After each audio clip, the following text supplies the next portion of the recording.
In this video, I'll be showing you how to get private notifications on your lock screen. Here is an example of what your private notification will look like on your lock screen. A private notification will only show the app where it is from, and it will only show up as a notification and the amount. This is what it would look like with private notifications off. People would be able to see what it says and also see who it is from if it is a text message or email.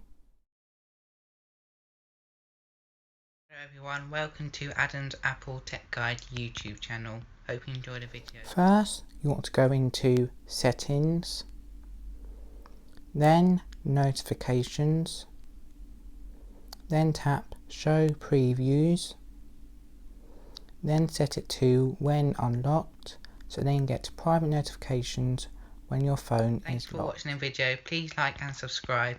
Thank you. Bye.